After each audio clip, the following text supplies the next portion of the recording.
الحمد للہ رب العالمین والصلاة والسلام علی سید الانبیاء والمرسلین وعلی آلہ واصحابہ اجمعین، اما بعد۔ اعوذ باللہ من الشیطان الرجیم، بسم اللہ الرحمن الرحیم۔ والفجر واللیال عشر والشفع والوتر واللیل اذا یسر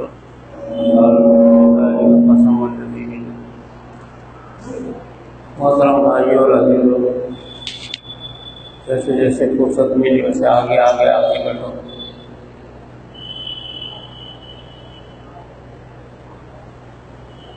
ذی الحج کا مہینہ شروع ہے اور ساری دنیا میں حاجی آنے کا پہنچ رہے ہیں۔ بہت عرصے کے بعد یہ حاجیوں کا ایک جہاد کل رات کی خبر ہے، جس میں 200 حاجی تھے وہ گر گیا، بحر احمر سمندر میں گر گیا اور تقریباً 200 حاجی شہید ہو گئے۔ یہ دنیا میں پہلی مرتبہ واقعہ ہوا ہے اور حاجیوں کا جہاد کیا ہے۔ سب لوگ ان کے لیے دعائیں کریں، ان کے مغفرت کی دعا اور عافیت کی دعا کرنا چاہیے۔ اب اس وقت ساری دنیا سے حجاج کرام ہوائی جہازوں کے ذریعے سے آنے کا وقت پہنچ رہے ہیں۔ اللہ تعالیٰ کی طرف سے ایسے انتظامات، جدہ ایئرپورٹ تو دنیا کا سب سے بڑا ایئرپورٹ ہے اور ساری دنیا کے جہاز ہر لمحہ ہر وقت اترتے رہتے، میلوں پھیلا ہوا ہے اور ہر جگہ جہاز اترنے کا اور اڑنے کا معاملہ چالو رہتا ہے۔ اللہ تعالیٰ نے اس قدر عزت دی، اس قدر سہولتیں پیدا کی کہ اس سے پہلے دنیا میں ایسا نہیں ہوا۔ یہ امت محمدیہ پر اللہ کی رحمت اور برکتیں ہیں کہ ساری دنیا سے جہاں ہوائی جہاز کے ذریعے سے پہلے زمانے میں پیدل جاتے تھے، گھوڑوں پہ جاتے تھے، اونٹوں پہ جاتے تھے، لیکن اب اللہ نے ایسی سہولتیں پیدا کی کہ اس کے بعد پانی کے جہاز سے جاتے تھے لوگ، تو اس سے زیادہ سہولت ہو گئی، ہوائی جہاز سے سارے لوگ حجاج کرام آنے کا وہ پہنچتے ہیں۔ دنیا کے 300 ملکوں سے پلیٹ کے ذریعے سے حاجی وہاں پہنچتے ہیں۔ یہ جہاز حاجیوں کا جو غرق ہوگا، یہ بریطانیہ کا تھا۔ برطانیہ سے الگ ایک ملک ہے، وہاں کا تھا۔ وہ قریب اڑتے ہوئے آیا اور قریب ہو کر کے بحر احمر میں گر گیا۔ یہ کل رات کی خبر ہے اور یہ کل صبح کا واقعہ ہے۔ اور عالم اسلام میں بہت اس کا افسوس ہو رہا ہے کہ حاجیوں کا جہاز گر گیا۔ سینکڑوں ہزاروں ہوائی جہاز جو ہے جدہ پہنچتے رہتے ہیں اور جدے پہ ہر وقت ایسے پرندے، عام طور سے ہم جنگل میں دیکھتے ہیں کہ پرندے اڑ رہے، جا رہے، بیٹھ رہے، اس طریقے پر جدہ ایئرپورٹ کے پلین اڑتے رہتے، جاتے رہتے، اترتے رہتے، آتے رہتے، جاتے رہتے، ہنگامہ مچا ہوا رہتا ہے۔ لیکن حکومت جو ہے، سعودی حکومت کی اس قدر انتظام میں مصروف رہتی ہے کہ ذرہ برابر بھی کوئی کمی کمزوری نظر نہیں آتی۔ جو جہاز اترا اس کے مسافروں کو فوراً لانا لے جانا، جو جانے والے ہیں ان کے لیے مسافروں کو لے جانا لانا، سارے انتظامات حکومت کرتی رہتی ہے۔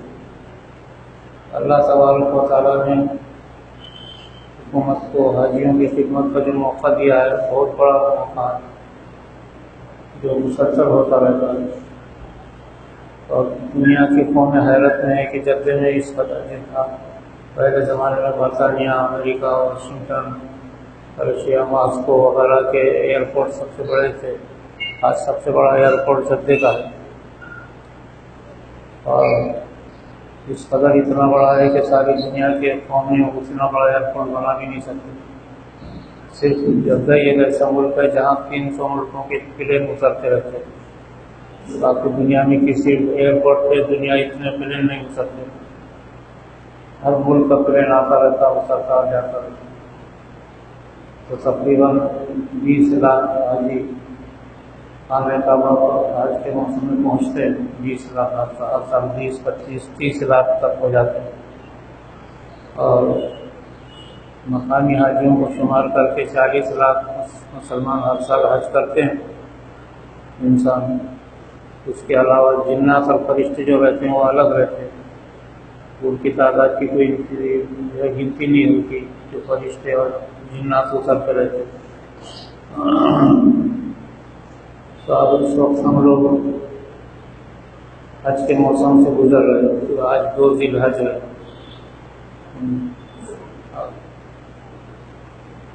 قرآن کریم میں آتا عیدین کی فجر بہت قیمتی ہوتی ہے، والفجر قرآن میں اس کا ذکر، والفجر ولیال عشر، قسم ہے فجر کی۔ یہ فجر کون سی ہے؟ عید کی فجر۔ عید کے دن نماز کی جو فجر رہتی ہے اس کی بہت قیمت ہے، حج ادا ہوتا ہے اس میں۔ اللہ تعالیٰ نے اس فجر کی قسم کھائی، یوں بھی فجر کی نماز سب سے زیادہ قیمتی ہے دنیا میں، ساری عبادتوں کی سردار فجر کی نماز ہے، اور سب سے بہترین وقت دنیا کا فجر کا وقت ہے۔ اللہ تعالیٰ اسے ہم کو دینے کو بیٹھے رہتے ہیں، لیکن عام طور سے ہم لینے کے لیے نہیں تیار نہیں رہتے۔ اکثر مسلمانوں میں یہ ٹائم میں سونے کا رواج بن گیا ہے اور غلط ہے۔ جب تک کہ یہ رواج صبح سونے کا نہیں ختم ہوگا، امت مسلمہ پر خیر و برکت نہیں آ سکتی۔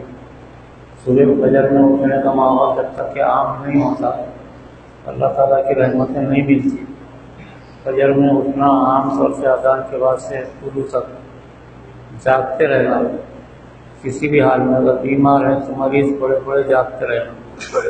اسی وجہ سے ساری دنیا میں دواخانوں میں صبح میں مریضوں کو اٹھایا جاتا ہے، یہ ٹائم میں سونے نہیں دیتے۔ ساری دنیا کی قوم یہ وقت میں ہوشیار رہتی ہے، فجر اذان فجر سے لے کر کے فجر طلوع تک ساری دنیا کی فوج پولیس یہ وقت میں ہوشیار رہتی ہے اور اپنے کام میں مصروف رہتی ہے۔ یہ بہت بابرکت وقت ہے، اس وجہ سے اللہ تعالیٰ نے فجر کی قسم کھائی۔ ولیال عشر، اور یہ عشرہ ذی الحج، ذی الحج کے یہ جو 10 دن ہیں یہ بہت باعث برکت ہے۔ اب آج دوسرا دن ہے ذی الحج کا، ذی الحج کے دن اور ذی الحج کی راتیں، عشرہ ذی الحج کی راتیں، عشرہ ذی الحج کے دن، یہ دونوں الگ الگ برکتیں ہیں اس میں۔ بعض علماء نے لکھا ہے کہ عشرہ ذی الحج کی راتیں یعنی یہ موسم کی 10 راتیں ہیں، 1 ذی الحج سے لے کے 10 تک، رمضان سے افضل ہے۔ رمضان کی 10 راتوں سے، آخری عشرے کی 10 راتوں سے افضل ہے یہ حج کے موسم کی راتیں 10 دن۔ سب سے فضیلت زیادہ اس میں زیادہ برکتیں ہیں۔ البتہ دن رمضان کے ایام سے جو ہے کم مرتبہ رکھتا ہے یہ اس کے دنوں کے ایام، یہ دنوں کے دن، البتہ یہ دنوں کی راتیں رمضان سے افضل ہیں۔ اس وجہ سے ان راتوں میں عبادت کرنا بہت ثواب، بہت بڑا فائدہ ہے۔ خصوصاً ان دنوں کے اندر تکبیر ہمیشہ پڑھتے رہنا۔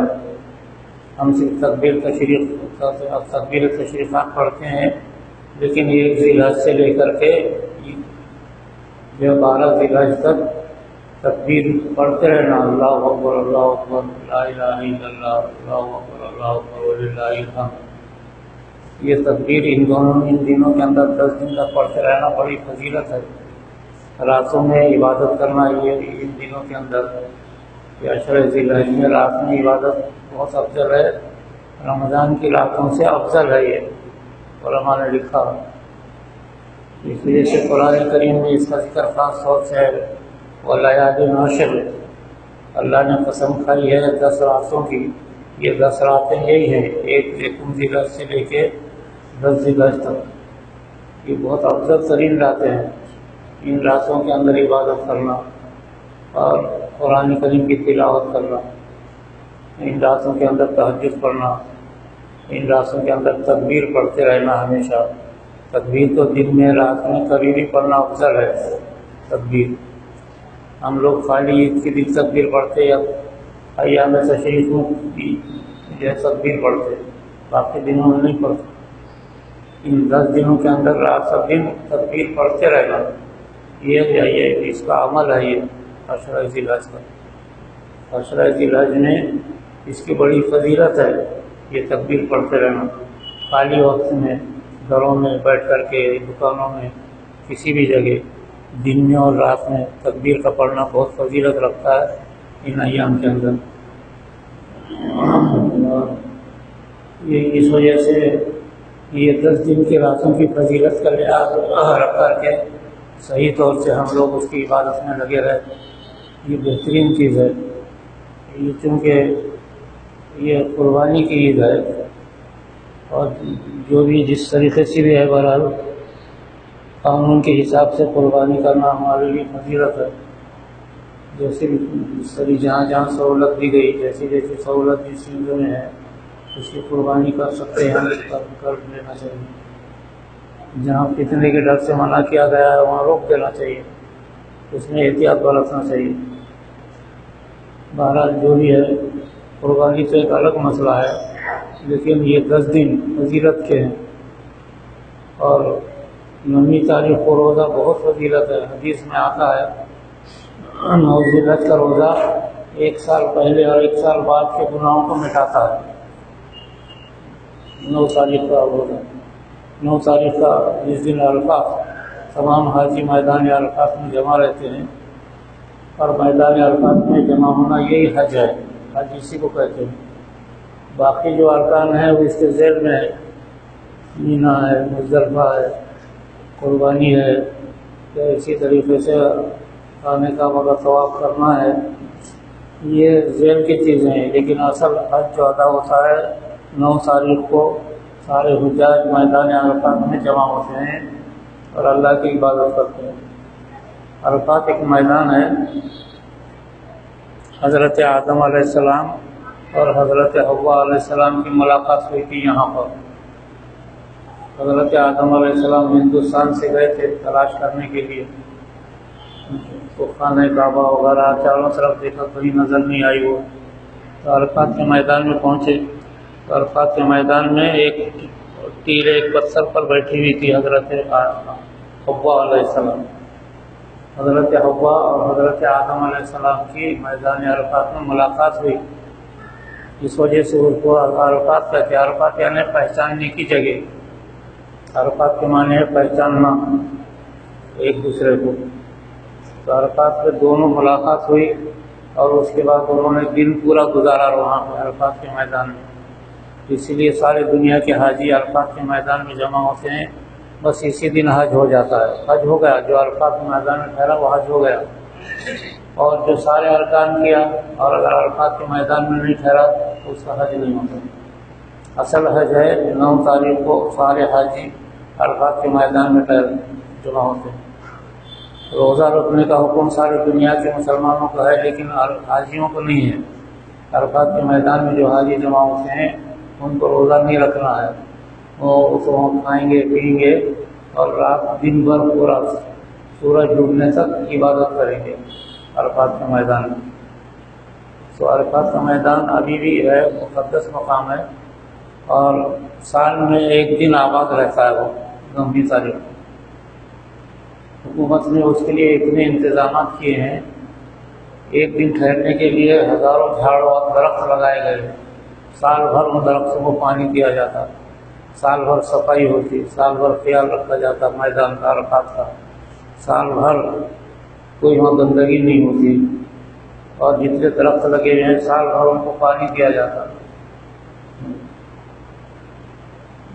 تو اس کی وجہ سے صرف ایک دن سارے حاجی ٹھہرتے ہیں وہاں پر، ایک دن عرفات کا میدان آباد ہو جاتا، ساری دنیا کے حاجی وہاں ڈوب جاتے۔ میدان عرفات کی بڑی فضیلت ہے، اسی وجہ سے ہر شخص جو ہے میدان عرفات پہنچنے کی کوشش کرتا ہے دنیا کی زندگی کے اندر۔ تو 9 تاریخ کو تمام حاجی وہاں جمع ہو کے دن بھر عبادت کرتے ہیں، اور رات میں مزدلفہ قریب میں ایک دوسرا میدان ہے وہاں چلے جاتے ہیں۔ حضرت حوا اور حضرت آدم علیہ السلام نے دن گزارا تھا عرفات کے میدان میں، اور رات مزدلفہ میں گزاری تھی دونوں نے۔ اس وجہ سے ہر حاجی دن میں میدان عرفات میں رہتا ہے اور رات میں مزدلفہ کے اندر جا کے رات وہاں سو جاتا ہے، رات بھر وہاں عبادت ہوتی ہے۔ وہ بھی کھلا میدان ہے، وہ پہاڑی علاقہ ہے ریتیلا، لیکن عرفات کا میدان ایک دم کھلا ہے۔ بس حج اسی طریقے سے حج ہو جاتا ہے، حاجیوں کا عرفات کے میدان میں ٹھہرنا اور وہاں سے جا کر کے مزدلفہ میں قیام کرنا رات میں، بس حج ہو گیا۔ اس کے بعد پھر حاجی نکلتے ہیں قربانی وغیرہ کرنے کے لیے۔ تو یہ جو دن ہے 10 دن عرفات کے، عشرہ ذی الحج کے 10 دن جو ہے یہ بہت بابرکت ہے۔ ان 10 دنوں کے اندر عبادت، قرآن کی تلاوت، اور اسی طریقے سے رات دن تکبیر کا پڑھنا، اسی طریقے سے اللہ کی عبادت کرنا، یہ بہت فضیلت رکھتا ہے۔ البتہ 9ویں تاریخ کا جو روزہ ہے اس کے بارے میں تو بہت فضیلت آئی ہوئی ہے، 1 سال پہلے 1 سال بعد کے گناہوں کو معاف کراتا ہے یہ 9 تاریخ کو روزہ رکھنا۔ لیکن روزہ دنیا کے مسلمان رکھیں گے، وہاں کے نہیں۔ عرفات میں کوئی بھی مسلمان روزہ نہیں رکھے گا، وہاں کوئی حاجی کھاتے پیتے رہتے، کھانا بناتے رہتے، وہیں کھاتے ہیں، وہیں دن بھر وہیں رہتے ہیں، دن بھر اللہ کی عبادت کرتے ہیں مغرب تک، سورج غروب ہونے تک۔ تو میرے عزیز دوستو، ہمارے لیے جو ہے، جو لوگ حج کو نہیں گئے ان کے لیے بہترین موقع ہے کہ یہ 10 دن اللہ کی عبادت میں گزارے، اور اسی طریقے سے 9ویں تاریخ کو روزہ رکھے۔ 10ویں تاریخ کو عید ہو جاتی ہے، اور اسی طریقے سے اس عید کی سب سے بڑی عبادت قربانی ہے۔ جو بھی قانون کے مطابق جو ہے ہم اپنی قربانی ادا کرے، ادا ہو جائے، وہ فضیلت کی چیز ہے۔ اور لوگوں کے فتنے جھگڑوں کی وجہ سے جن چیزوں سے منع کیا گیا اس سے روک کر کے اپنی قربانی ادا کرے۔ بکرے ہیں، بھیڑ ہے، بھیڑ ہے، ان لوگوں کی، ان چھوٹے جانوروں کو قربانی ہو جاتی ہے، اور اچھی چیز ہے۔ لوگ اچھی غذا کھانے کی کوشش کرتے ہیں، گوشت میں بھی اچھی غذا کھانے کی کوشش کرنا۔ بکرے ہیں، بھیڑ ہے، یہ انسان کی صحت کے لیے بہت مفید ہے، ان کی قربانی کر سکتے ہیں یا جو بھی ہے۔ بہرحال یہ ان دنوں کا لحاظ کر کے جو ہے اگر ہم عبادت میں گزارے 10 دن تو یہ بہت فائدے کی بات ہے۔ 10 دن عشرہ ذی الحج، اس وجہ سے قرآن کریم میں اس کا بہت خاص طور سے ذکر ہے۔ والفجر واللیال عشر والشفع والوتر واللیل اذا یسر۔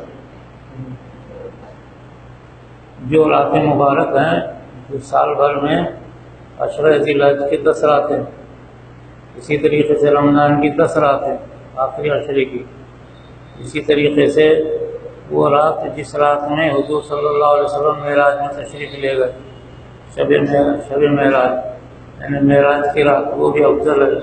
واللیل اذا یسر، قرآن کریم میں اس کا ذکر ہے۔ اور قسم ہے اس رات کی جس رات آپ حضور صلی اللہ علیہ وسلم چلے، تو معراج کی رات ہے۔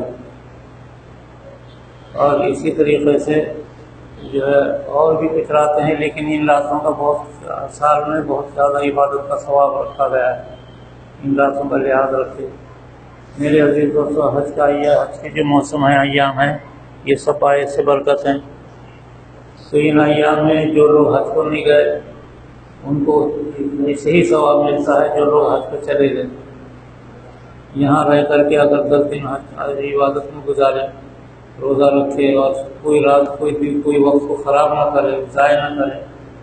اور اسی طریقے سے حج کے موسم میں جس طریقے سے ایک دوسرے کو تکلیف دینا، ایک دوسرے کو گالی دینا حرام ہے۔ ہم حج کے موسم میں تو مکھی کے مارنے سے بھی ایک دم یعنی ایک قربانی دینا پڑتا، مکھی بھی نہیں مار سکتے، مچھر مار نہیں سکتے۔ حج جو ایام حج ہیں 5 دن، اسی طرح یہی طریقے سے ہم کو یہاں بھی وقت گزارنے کا حکم ہے کہ ان ایام کے اندر کسی کو گالی دینا، تکلیف دینا، کسی کو برا بھلا کہنا، کسی کی چغلی کرنا، کسی کی غیبت کرنا، کسی کو ستانا، کسی کا مال کھا جانا، جس طریقے سے ایام حج میں نہ حرام ہے، اسی طریقے سے عشرہ ذی الحج کے اندر یہ ساری چیزیں حرام رکھی گئی۔ ان چیزوں کا لحاظ رکھے، اور جتنا اور دنوں کے اندر ثواب خیرات سے ثواب ملتا ہے، اس ایام کے اندر اس کا 10 گنا ثواب بڑھ جاتا ہے خیرات کا۔ ہماری جو عیدیں ہیں، عیدوں کا اصل مقصد ہے ایک دوسرے کی مدد کرنا، خصوصاً غریبوں کی، یتیموں کی، بیواؤں کی، یا اسی طریقے سے اور جو ضرورت مند ہیں ان کی مدد کرنا۔ ہماری عید کا اصل مقصد یہ رہتا ہے۔ رمضان کی عید ہو یا بقرعید ہو، عید الفطر ہو یا عید الاضحیٰ ہو، دونوں عیدوں کا مقصد جو ہے لوگوں کی مدد کرنا ہے، غریبوں کی مدد کرنا ہے۔ اور حج کا مقصد بھی یہی ہے۔ حج میں بھی جو ہے زیادہ سے زیادہ لوگ خیرات وہاں بھی کرتے ہیں، خانہ کعبہ میں قربانی دیتے ہیں، اور خیرات وہاں بھی ہوتی رہتی ہے، لوگوں کی مدد۔ یا ساری دنیا کے اندر جو ہے انسانوں کی مدد کرنے کا حج کے موسم میں عام طور سے اس کا رواج اور طریقہ رہتا ہے، ایک دوسرے کی مدد کرنا۔ تو یہ ایام ایسے ہیں کہ اس کے اندر اللہ کی عبادت بھی کرنا اور لوگوں کی، غریبوں کی مدد بھی کرنا، خیرات بھی کرنا، یہ دونوں چیزیں افضل ترین ہیں اس ماہ مبارک کے اندر۔ تو یہ اتنا مبارک مہینہ ہے، حج کا موسم اور رمضان کا مہینہ، یہ دو، اور یہی دو چیزیں، دو ایام کے اندر رمضان کا تو خیر پورا مہینہ مبارک ہے، لیکن ذی الحج کے اندر یہ 10 دن بہت باعث برکت ہیں، جو سال میں ایک مرتبہ ہی آتے رہتے ہیں، کیونکہ اس کے اندر اسلام کا سب سے بڑا رکن حج ادا ہوتا ہے۔ تو یہ دونوں رمضان کے علاوہ یہ عشرہ ایام کی زیادہ سے زیادہ قدر کرنا اور ان میں عبادت کرنا، ان کے اندر راتوں میں دن میں خیرات کرنا، راتوں کے اندر عبادت کرنا، یہ سب سے زیادہ فائدہ دیتا ہے۔ اس لیے میرے عزیز دوستو اس کا خیال رکھے، اور اس میں خاص طور سے یہ دعا کرے کہ جو ایک جہاز حاجیوں کا 225 حاجی جس میں سوار تھے، وہ بحر احمر میں گر گیا۔ ایک ملک ہے بریطانیہ ایسا کچھ نام ہے اس کا، یورپ کے ممالک میں داخل ہے وہ جہاز آتے قریب بحر احمر کے قریب آ کے گر گیا رات کو کل۔ تو اس کی وجہ سے بہت عالم اسلام کو دھکا پہنچا، پوری دنیا میں لوگ غمزدہ ہوئے کہ حاجیوں کا جہاز گرنا نہیں چاہیے، اللہ کی مصلحت کی کیا تھا نہیں معلوم، یا کیا اس میں خرابی تھی۔ بہرحال کوئی بھی جہاز پوری تیاری سے نکلتا ہے، اس میں کسی قسم کی کمی نہیں ہوتی، اللہ کی طرف سے ہوا یا جو ہوا، بہرحال 225 حاجی شہید ہو گئے۔ یہ سارے عالم اسلام کے لیے بہت غمزدہ خبر ہے، اسی لیے ان حاجیوں کے لیے دعا کرنا، اور اسی طریقے سے تمام حجاج کی عافیت کے لیے کہ وہ عافیت سے جائیں اور عافیت سے اپنے وطن پہنچیں، یہ ہمارے لیے خیر و برکت اور ساری انسانیت کے لیے برکت کا ذریعہ ہے۔ اس سے ساری انسانیت کو فائدہ ہوتا ہے، ساری دنیا کے مسلم غیر مسلم کوئی مسلم انسان ہو، سب کو حجاج کرام حج پہ جاتے ہیں، جاتے وقت کا سفر اور واپسی کا سفر، یہ دو سفر سے ساری دنیا میں خیر و برکت ہوتی رہتی ہے، اور اس کی وجہ سے سارے انسانوں کو جو ہے فائدہ ہوتا ہے، صرف مسلمانوں کو نہیں، حج کا فائدہ سارے انسانوں کو ہوتا ہے۔ بلکہ حدیثوں سے یہ بات ثابت ہے کہ تمام پرندے چرندے اور حشرات الارض یہ بھی حاجیوں کے جانے پر اور حاجیوں کے آنے پر خوش ہوتے ہیں۔ پرندے بھی حشرات الارض زمین میں چلنے والی چونٹیاں، سانپ، بچھو، کیڑے مکوڑے، یہ بھی حاجیوں کے لیے دعائیں کرتے رہتے ہیں، اور حاجیوں کے جانے سے اور آنے سے ان کو تو خوشی ہوتی رہتی ہے کہ اتنے حاجی گئے اور اتنے آئے۔ آسمانوں میں جو پرندے اڑتے ہیں وہ بھی نہایت خوش رہتے ہیں کہ حاجیوں کو بھی جا رہے اور آ رہے، اس کی وجہ سے وہ پرندے بھی خوش رہتے ہیں۔ ساری اتنا مبارک عبادت ہے، بس عبادت کو ہم عبادت سمجھ کے کرنا، کسی ذاتی مقصد کے لیے، اپنی شہرت کے لیے یا کسی اور مقصد کے لیے حج نہیں ہوتا، حج اللہ کے لیے ہونا چاہیے۔ نہ ہو جائے، اس کا یہ بھی مقصد نہیں ہوتا کہ بھائی چلو حج پہ جا کر آئیں گے تو ہمارے سارے کام ہو جائیں گے۔ آج کا نظریہ ایسا ہو گیا، عمرے کو اس وجہ سے جا رہے لوگ کہ ہمارے کام رکے ہوئے پورے ہو جائیں گے۔ یہ تو غرض مندی ہو گئی، یہ اللہ سے مطلب پرستی ہو گئی۔ ایسا نہیں ہے، اگر کوئی عمرہ بھی کرے تو اللہ کے لیے کرے، ورنہ آج کل عام ایک مزاج بن گیا، ہمارے کام رکے ہوئے ہیں چلو عمرے کو جا کے آ جائیں گے تو کام ہو جائیں گے۔ یہ بہت غلیظ نظریہ، بلکہ یہ ثواب قبول کی بات ہے، عذاب کا ذریعہ بن جاتا ہے۔ اسی وجہ سے حج کی بھی نیت جو رکھے، صحیح نیت رکھے، اللہ کے لیے حج کرنا، خانہ کعبہ کا دیدار کرنا اور سرکار دو عالم صلی اللہ علیہ وسلم کے مزار اقدس پہ حاضری دینا، بس اس نیت سے حج کرنا۔ اور اس ایسی نیت سے حج کرنے سے حج کی برکت زندگی بھر حاجی کو ہوتی رہتی ہے، اور اللہ کی طرف سے تو انعامات ہیں اس پر کہ جو صحیح طور سے حج کر کے آتا ہے وہ ایسے پاک ہوتا جیسے کہ وہ آج پیدا ہوا۔ جو بچہ آج پیدا ہوا ہے وہ بالکل پاک ہے، اس پر کوئی گناہ نہیں، کوئی عذاب نہیں۔ اسی طریقے سے حاجی حج کر کے آئے تو وہ ایسا پاک ہوتا ہے جیسے کہ آج پیدا ہوا ہو۔ اللہ کی طرف سے اتنا انعام جو رکھا گیا ہے، اس لیے کہ حج کو اپنے ذاتی مقصد کے لیے استعمال نہ کرے بلکہ اللہ کے لیے استعمال کرے، اخلاص کے ساتھ اللہ کی عبادت ہو، بس یہ مقصد، اللہ خوش ہو، اللہ راضی ہو جائے، اس مقصد کے لیے حج ہونا ضروری ہے۔ اسی لیے عبادتوں میں نیت صحیح رہنا، ہماری نیت عبادتوں سے اپنی ذاتی غرض نہیں۔ ہم نماز اس لیے پڑھیں کہ اللہ خوش ہو جائے، بس حج اس لیے کریں کہ اللہ خوش ہو جائے، تو اللہ تعالیٰ جب خوش ہو جاتے ہیں تو ہماری ذاتی ضرورتیں خود بخود پوری ہو جاتی ہیں۔ اللہ کی رضا ایسی چیز ہے کہ ہمارے بغیر مانگے ہماری ضرورتیں، ہماری جو چیزیں ہیں، ہماری تکلیفیں ہیں، وہ دور ہو جاتی ہیں اور سب کام پورے ہو جاتے ہیں۔ اس کو اخلاص کہتے ہیں۔ اخلاص یعنی اللہ کے لیے کرنا، ذاتی مقصد کے لیے نہیں کرنا۔ سب سے بڑی عبادت ہے اخلاص۔ اسی وجہ سے قل هو اللہ احد کا جو سورہ ہے اس کا نام ہے سورہ اخلاص۔ اس کے پڑھنے سے بہت زیادہ ثواب ہے۔ بس اس مقصد سے ہماری عبادت ہو ان ایام کے اندر، خاص طور سے اللہ تعالیٰ اس کی برکتیں پورے عالم اسلام میں، بلکہ دنیا کے سارے انسانوں کو اس کی برکتیں ملیں گی، مسلم ہو یا غیر مسلم، سب کو فائدہ ہوگا۔ اللہ تعالیٰ اس طریقے سے عمل کرنے کی توفیق عطا فرمائے۔ وآخر دعوانا الحمدللہ۔